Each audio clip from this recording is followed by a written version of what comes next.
জান্নাতুল নাইমা, আমি একজন মালয়েশিয়ান প্রবাসী। গত 4 জুন Umme Raiza passport number A02630566 নামে আমার এক পরিচিত বোন ট্যুরিস্ট ভিসায় মালয়েশিয়া আসে। সামিয়া ট্যুরস অ্যান্ড ট্রাভেলসের মাধ্যমে তার ভিসা ও টিকিট করা হয়, যার মালিক হন শিহাবুদ্দিন। তার পাসপোর্ট নাম্বার B00590487। তারপর আমার বোন কেলাই 1-এ আসার পর অন্য ব্যক্তি দিয়ে তাকে গাড়িতে তুলে নিয়ে অন্যত্র নিয়ে যাওয়া হয়।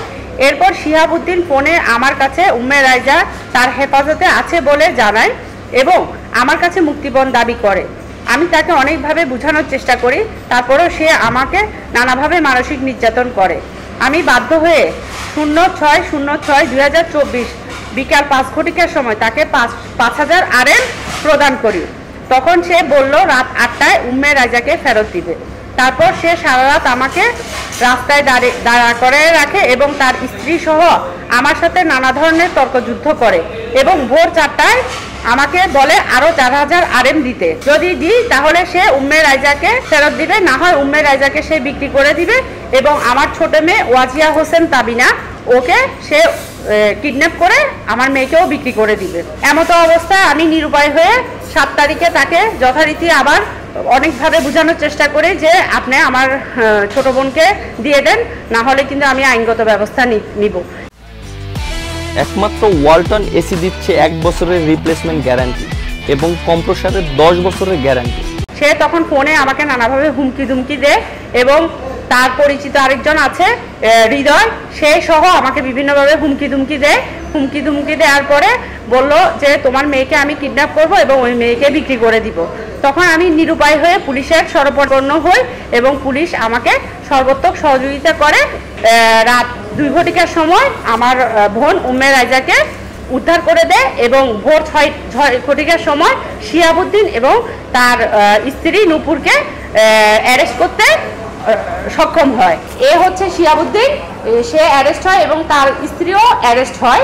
শিহাবকে পালায় যেতে সহযোগিতা করছিল এবং এখন পরবর্তীতে হৃদয় আমাকে বিভিন্ন মাধ্যমে হুমকি ধুমকি দিচ্ছে এবং আমাকে বিভিন্নভাবে বলছে যে আমাকে মালয়েশিয়া থাকতে দিবে না, আমার বাচ্চাদের নিরাপত্তাহীনতায় আমি ভুগছি, আমার বাচ্চারা এখন নিরাপত্তাহীনতায় ভুগছে এবং আমিও নিরাপত্তাহীনতায় ভুগছি। এজন্য আমি মালয়েশিয়ান সরকার তো আমাকে সহযোগিতা করছে এবং আমি বাংলাদেশি কমিউনিটির কাছে আমার সহযোগিতা চাচ্ছি, সাংবাদিক ভাইদের কাছে সহযোগিতা চাচ্ছি এবং হাইকমিশনার কাছে আমি সহযোগিতা চাচ্ছি। গতকাল হাইকমিশন বরাবর আমি লিখিত দরখাস্ত দিয়েছি এবং তারা সেটা রিসিভ করেছে এবং আমি পুলিশ রিপোর্টও সেখানে প্রদান করেছি। আমার নাম উম্মে রাইজা, আমার দেশের বাড়ি হচ্ছে মুন্সিগঞ্জে। আমার ফ্লাইট ছিল ভিয়েতনাম থেকে, হোচিমিন সিটি থেকে, ওখানে মানে আমার ট্রানজিট ছিল। বাংলাদেশ থেকে প্রথমে আমি কলকাতাতে আসি, ট্রানজিট ছিল, তারপরে আমার ভিয়েতনামে হয়, ওখানে আমি 2 দিন ছিলাম, মানে শিহাবের মাধ্যমে আর কি। উনি আমার ভিসা করাইছে, তো ট্যুরিস্ট ভিসা উনি করাইছে। তো এর মাধ্যমে মনে করেন আমাকে ওখান থেকে আনছে মালয়েশিয়া এয়ারপোর্ট তৈরি। তো উনি আমাকে একটা সিমও দিছিল, সিমটা দিছে কিন্তু কল আসবে, আমি কল দিতে পারবো না এমন একটা সিম আমাকে দিছে। এটা ঢাকা এয়ারপোর্ট থেকে দিছে আমাকে, যে তুমি যদি তোমার কলিগদের সাথে যোগাযোগ করতে চাও বা তোমার যারা আছে তাদের সাথে যোগাযোগ করতে হলে এই নাম্বারটা তুমি কল দিতে পারবা, দেন আমি তোমাদেরকে খুঁজতে পারবো, এরকম একটা কথা বলছে। তো আমরা তো এই সিম চেক করতে পারি নাই কী আসে বিষয়, এগুলো তো আমরা বুঝি নাই। সিমটা ঢুকে দিচ্ছি, ওখানে তো নেটওয়ার্ক নাই। তো যেই নিয়ে আমি মালয়েশিয়া এয়ারপোর্টে আসছি, তো গেট 1 দিয়ে বের হয়েছি, আমি ইমিগ্রেশন ওগুলো ক্রস করে বের হয়েছি। তো আসার পর আমি তো জানি আমার আপু যাবে আনতে, আমার বোন যাবে আনতে, যে বড় আপু যাবে, আমার বোন যাবে, মানে আমার কাজিন যাবে। তো আমি ওই অপেক্ষায় রয়েছি। এদিক দিয়ে আমি ফোন দিতেছি, এখন তো জানতে পারলাম যে আমার ফোনে ফোন দেওয়া যাবে না, জাস্ট কল আসবে, ফোনটা দেওয়া যাবে না। তখন আমি বুঝতে পারলাম, তখন একটু ঘাবড়াইলাম আমি ব্যাপারটায়, যে আসলে এরকম হইতেছে কেন। আমি কারোর সাথে জিজ্ঞেসও করতে পারতেছি না, ভাষাও তেমন একটা বুঝতেছি না। তো এক ভদ্রলোক আসলো গ্র্যাবের, ওই লোক এই মানে মালয়েশিয়ারই লোক হয়তো, বা চেহারা এরকমই বুঝলাম আর কি, এদেশের হয়তো বা। আমাকে বলতেছি ইওর ফ্যামিলি। পরে বললাম যে আমি একটু কনভিন্স করার চেষ্টা করলাম যে না, আমার ফ্যামিলি আসবে, আমার সাথে কথা হয়েছে, আমাকে নিতে আসবে, আমার বোন আসবে, বড় বোন আসবে, আমাকে নিতে আসবে, আমি যাবো না। তো 1 কথায় 2 কথায় আমি একটু মনমন্ত্রমি করলাম। পরে দেখি যে আমি কোনো কিছু করতেছি না, আমার সাথে একটু অন্যরকমই বিহেভ করতেছি। তো আমি একটু ভয়ে যে যাক উঠি, যা হয় একটা হবে না। আমি তো কিছু চিনতেছি না, যেহেতু ফার্স্ট টাইম আসছি আমি মালয়েশিয়াতে, ভালো মন্দ কিছু চিনি না। পরে কোথায় যে নিয়ে যেতেছে সেটা আমি জানি না। তো গ্র্যাবে তো মাঝখানে আমার আপু ফোন দিচ্ছে, বড় আপুরা ফোন দিচ্ছে যে কোথায়। পরে আপুদের বললাম আপু এক গ্র্যাবে করে নিয়ে যেতেছে। তো এখন রাতের ব্যাপার, আমি তো কোনো কিছু চিনতেছি না, আমি জাস্ট এয়ারপোর্ট থেকে নামছি, আমাকে নিয়ে যেতেছে, কে কোথায় নিতেছে আমি বুঝতেছি না। পরে আপুরা বললো তো যাই হোক শিহাবের লোকই আছে, তো তুমি যাও। আপুদের সাথে হয়তো বা কথা হয়েছে, তো এই যে আমার কথা আপুদের সাথে। তারপরে নিয়ে রাখছি যেই বাসায়, ওই বাসাও আপু আমি চিনি না, মানে আমি ওই বাসাও চিনি না, কারণ আমাকে রাতে নিয়ে গেছে। ওইখানকার বেশি ম্যাক্সিমাম বিল্ডিং একই, ইকুয়ালি সেম বিল্ডিং ইকুয়ালি। আর আমি তো এক রুমের ভিতরে ছিলাম, আমি তো বাহিরের আলো দেখি নেই এই গত 3-4 দিনে। তো আমি বেশি তো কিছু বলতে পারবো না, কে বা কারা কীভাবে রাখছে আমাকে, কোন বিল্ডিংয়ে রাখছে, এটাও আমি বলতে পারবো না, কারণ আমি কোনো কিছুই চিন্তাছিলাম না। গেছি রাত্রে, দিন আমাকে যে পৌঁছে দিছে আবার উঠে দিছে আপুদের হাতে, তখনও রাতেই ছিল। তো আমি পরিবেশটা তেমন কোনো কিছু বলতে পারতেছি না, যে ওটা কোন জায়গা কী আসে বিষয়গুলো বলতে পারতেছি না। তবে শিহাবের মাধ্যমেই আমাকে ওইখানে নেওয়া হয়েছিল, যে বা যারা আমাকে নিয়ে গেছিলো আটকায় রাখছিল, শিহাবের সাজেশন মোতাবেকই আমার সাথে এরকম করছে আর কি, নিয়ে গেছিলো এই আর কি। তো মানসিক নির্যাতন একটু হয়েছি, কারণ যেহেতু আমার ফোন ছিল না, আমার এখানে তো আর বলার মতো কিছু না। আসছি ঘোরার জন্য, এখন আইসি আমি আমার ফ্যামিলি দেখলাম না বা কারো দেখলাম না, একটা অন্যরকম পরিবেশ। বেচে দিবে, এই করবে সেই করবে, এটা বল কি দাম কি, এটা আর কি বেচে দিব। ভিসা টিকিট খরচা যেটা ওইটাই দিস। ও তো ঘুরতে আসছে, মানে সোলো ট্যুর করছে, হ্যাঁ টিকিট সহ 2,80,000 টাকা নিয়েছে। আর এখানে আসার পরে আমাদেরকে বলছে 4,30,000 টাকা দিতে, পরে আবার আমাদের থেকে 5,000 রিঙ্গিত নিছে, পরে আবার বলছে 4,000 রিঙ্গিত দিতে, ঠিক আছে। তো পরে আর আমরা তো আর 4,000 রিঙ্গিত দিইনি, 5,000 রিঙ্গিত দিছি আমরা। ও আমার বাসার সামনে থেকে এসে টাকাটা নিয়ে গেছে, এবং একজন মানে পলিটিক্যাল এক নেতার থ্রোতেই টাকাটা নিয়েছে। থানায় সব রিপোর্ট নিছে, থানা খুব সুন্দরভাবে তদন্ত করছে। মানে আমি যে ওকে টাকাগুলো দিছি বা ওর সাথে যে আমার ফোন কনভারসেশনগুলো হয়েছে, থানা ওর মোবাইল থেকে ডিলিট করে ফেলছে, কিন্তু ওরা একটা সফটওয়্যার দিয়ে ওর মোবাইলে ওই রেকর্ডিংগুলো বের করেছে।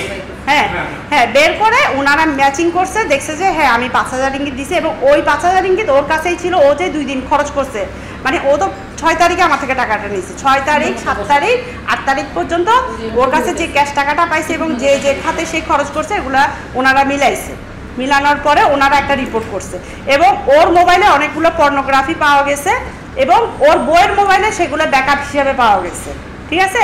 ওদের নামে কিন্তু একটা পর্নোগ্রাফি আইনেও মামলা হয়েছে, হ্যাঁ সাইবার ক্রাইমেও কিন্তু মামলা হয়েছে। শিহাবুদ্দিন আমার মার ভিসা করছে এবং আমার ছেলের ভিসা করছে, করে সে শিহাবুদ্দিন আমার মার পাসপোর্ট এবং আমার ছেলের পাসপোর্ট আটকায় রাখছে। ওই পাসপোর্ট এখন পর্যন্ত আমাকে দেয়নি। না অডিও নাই, কিন্তু হৃদয় যেদিন 7 তারিখ সকালবেলা শিহাবের বাসায় গেছে এবং শিহাবের মোবাইল থেকে আমাকে ভিডিও কল দিছে, বলছে যে তোমার কারণে ওর আর ওর হাজব্যান্ড ওয়াইফের ঝগড়া লাগছে, এখন মানে আমি তোমাকে দেখে নিব, মানে এরকম আমাকে শিহাবের মোবাইল থেকে মানে ভিডিও কলে আমাকে এই ধরনের কথা বলছে। এবং নূপুরকে ও তখন শোভা আর মানে হৃদয় ওদেরকে ওখান বাসা থেকে নিয়ে গেছে, মানে বাসায় ওরা ছিল না, বাসা থেকে ওদের বাসায় নিয়ে গেছে বা অন্যত্র কোথাও নিয়ে গেছে, আমি সেটা ঠিক জানি না কোথায় নিয়ে গেছে।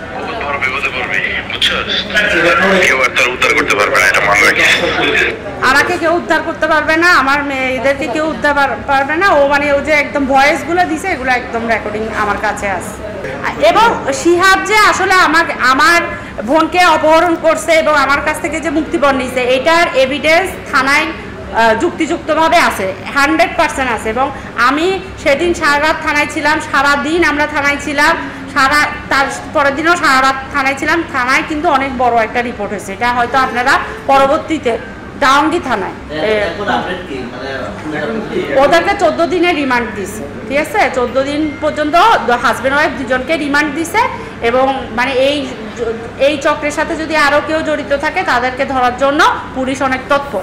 আসলে হৃদয় তো ওদের ফ্যামিলি ফ্রেন্ড, এবং হৃদয়ের কাছে ওর বাচ্চারা, দুজন বাচ্চারা এখন কিন্তু হৃদয়ের হেফাজতে আছে, ওর 2টা বাচ্চা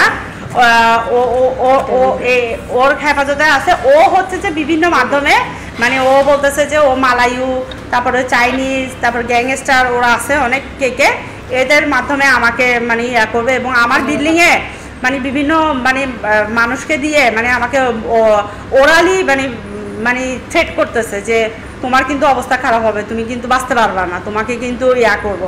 কারণ হৃদয় এখন ওরা তো ভিতরে, ওরা তো আর কিছু করতে পারতেছে না, ওরা হাজব্যান্ড ওয়াইফ দুজনই ভিতরে। এখন হৃদয় যেহেতু বাইরে আছে, হৃদয় ওইটাকে শেল্টার দিচ্ছে, মানে ওদেরকে শেল্টার দিচ্ছে পুরোপুরি হৃদয়। পুলিশ আমাকে আবার কোয়ারিজ করছে যে আমি হৃদয়কে চিনি কিনা, আমি বলছি হ্যাঁ চিনি, ও ওদের ফ্যামিলি ফ্রেন্ড। পুলিশ আমাকে যা যা জিজ্ঞাসাবাদ করছে আমি প্রত্যেকটা জিনিসই পুলিশকে বলছি এবং পুলিশ আমাকে সর্বাত্মক সহযোগিতা করতেছে। আমি যখন এবার আমার বাচ্চাদেরকে নিয়ে গত বছর মালয়েশিয়াতে আসি, শিহাবের ওয়াইফের সাথে আমার ফার্স্টে পরিচয় হয়েছে, তারপরে শিহাবের ওয়াইফের থ্রুতে শিহাবের মাধ্যমে আমার পরিচয় হয়েছে। এরপরে শিহাব সবসময় বলতো যে তার ট্যুরস অ্যান্ড ট্রাভেলস আছে, সে টিকিট বিক্রি করে, টিকিট সেল করে, ভিসার কাজ করে। ওই থ্রুতে আসলে ওকে আমি ভিসা করতে দিছি আমার মার, আমার ছেলের এবং উম্মে রাইজার। হ্যাঁ, আর ও উম্মে রাইজাকে নিয়ে এসে যে এই কাণ্ডটা করবে সেটা তো আমি চিন্তাও করতে পারিনি এবং ওর সাথে আমার খুব ভালো একটা সম্পর্ক ছিল। উম্মে রাইজাকে সে যখন রিসিভ করার পর থেকে সে তার রূপটা দেখাচ্ছিল, তার আগ পর্যন্ত কিন্তু সে আমাকে কোনো রকমের কোনো খারাপ ব্যবহার বা কোনো কিছুই করেনি। সে উম্মে রাইজাকে যখন কিডন্যাপ করে ফেলছে তখনই তারপর থেকে সে মুক্তিপণ দাবি করছে, তারপর থেকে ও আমার সাথে খারাপ ব্যবহার করতেছিল। তার আগ পর্যন্ত কিন্তু সে আমার সাথে কোনো রকমের কোনো খারাপ ব্যবহার সে করে নাই। প্রথমে আমার থেকে 4,30,000 টাকা চাইছে, এরপরে সে 6 তারিখে সকালবেলা আমাকে ফোন দিয়ে বলছে যে ঠিক আছে এখন তুমি 4,000 রিঙ্গিত দাও। পরে আবার কিছুক্ষণ পরে ফোন করে বলছে যে 5,000 রিঙ্গিত দাও।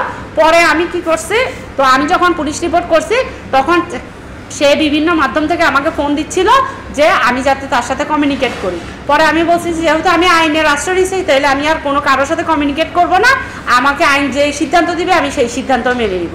পরে পুলিশ আমাকে সর্বাত্মক সহযোগিতা করে এবং পুলিশ যখন ওদেরকে ফোন করছে, শিহাবকে যখন ফোন করছে, শিহাব পরে মানে বিভিন্ন মাধ্যমে আমাকে ফোন দিছে যে আমি ভালো করতেছি না, আমি খারাপ করতেছি, ও আমাকে দেখে নিবে, যা মানে আমার প্রাণনাশের হুমকি দিচ্ছিল। পরে যথারীতি পুলিশ আমার সাথে থেকে রাত 2টা বাজে মানে উম্মে রাইজাকে উদ্ধার করে। মানে ওনারা ফোন দেয় এবং ওর বিভিন্নভাবে লোকেশন ট্র্যাক করার পরে মানে ওকে গ্র্যাব দিয়ে আমাদের বাসার সামনে পাঠাই দেয়। তারপরে আবার গ্র্যাবকে অ্যাটাক করা হয় এবং গ্র্যাবের থেকে সব ইনফরমেশন নেওয়া হয়। এরপরে আমাদেরকে নিয়ে মানে আলমদামায়া শিহাবের বাসায় যাওয়া হয় এবং শিহাবের বাসায় আমরা প্রথম যখন গেছি পুলিশ প্রথমে কলিং বেল টিপতে বলে আমাকে, আমি অনেকবার কলিং বেল টিপার পরে ওর ছেলে বাসায় ছিল, দরজা খুলে নেয়। পরে পুলিশ বাধ্য হয়ে তার বাসার তালা ভাঙছে, তালা ভেঙে পুলিশ ঢুকছে ভিতরে। ঢুকার পরে ওর ছেলেকে যখন দেখছে, তো ওর ছেলেকে যখন জিজ্ঞেস করছে যে তোমার বাবা মা কোথায়, ও অস্বীকার করছে ওর বাবা মা নাই, এই কথা বলে ও অস্বীকার করছে। পরে পুলিশ ওকে মানে বিভিন্নভাবে বিভিন্ন কথা জিজ্ঞেস করছে, ওগুলো আমি আর শুনি নাই, আমি নিচে নেমে চলে আসছি। পরে পুলিশের গাড়িতেই আমি ছিলাম 3টা থেকে ভোর 6টা পর্যন্ত আমরা পুলিশের গাড়িতে ছিলাম। পরে ভোর 6টা বাজে ওরা গাড়িতে করে ও মানে শিহাবের ওয়াইফ আর শিহাবের ছোটো মেয়ে আসছে বাসায়, বিল্ডিংয়ে আসছে। আসার পরে ওরা যখন গাড়ি থেকে নামছে, লিফটে উঠতেছে, তখন এই পুলিশে অ্যাটাক করছে। না আমাদেরকে তো ও টিকিটগুলো মিসিং মানে আমাদের মিসকমিউনিকেশন করতেছে, মানে ওর তো টার্গেটই ছিল ওকে মানে ও যখন ওর হেফাজতে নিয়ে যাবে তখনই আমার সাথে গেমটা খেলবে। আমি আশা করি আপনারা আমাকে সর্বাত্মক সহযোগিতা করবেন, আমার বাচ্চাদের নিরাপত্তা দিবেন, আমার নিরাপত্তা দিবেন, কারণ আমি হচ্ছে যে একজন রেমিটেন্স যোদ্ধা। হ্যাঁ, আমি এখানে কর্ম করে খাচ্ছি, আমিও কিন্তু মালয়েশিয়ান সরকারের যেহেতু রেমিটেন্স যোদ্ধা তাহলে আমারও একটা এখানে ভূমিকা আছে। হ্যাঁ, আমি আমার 2টা বাচ্চাকে এখানে এনে থাকতেছি, আমারও নিরাপত্তার বিষয় আছে, এই জন্য আপনাদের কাছে আমি সর্বাত্মক সহযোগিতা চাচ্ছি। এই ভদ্রলোকের নাম হৃদয়, ও হচ্ছে যে শিহাবের ডান হাত বাম হাত যাই বলা যায় তাই। হ্যাঁ, ও শিহাবের সব অপকর্মের সাথে জড়িত, ওরা আসলে পর্নোগ্রাফির সাথেও জড়িত, ওরা বিভিন্ন মেয়েদেরকে মানে জিম্মি করে পর্নোগ্রাফিও করায়, যেগুলার প্রমাণ পুলিশ পেয়েছে এবং তাদের মোবাইলে পেয়েছে এবং সেটার জন্যও কিন্তু পুলিশ আইনগত ব্যবস্থা নিচ্ছে। হ্যাঁ, পুলিশ ওটার আইনগত ব্যবস্থা নিয়েছে। এখন বাইরে আছে, ও কিন্তু বিভিন্নভাবে আমাকে হুমকি দুমকি দিচ্ছে, বিভিন্ন মানুষকে দিয়ে হুমকি দুমকি দিচ্ছে। আমি আসলে এখন এর জন্য বেশি আতঙ্কিত, এ যদি আইনের আওতায় আসে তাহলে আমার জন্য ভালো হয়। হ্যাঁ, এ যে কোনো সময় আমার ক্ষতি করতে পারে, আমার বাচ্চাদের ক্ষতি করতে পারে। আমি কিন্তু জোরালোভাবে এর বিষয়ে মানে আপনাদেরকে অবগত করছি।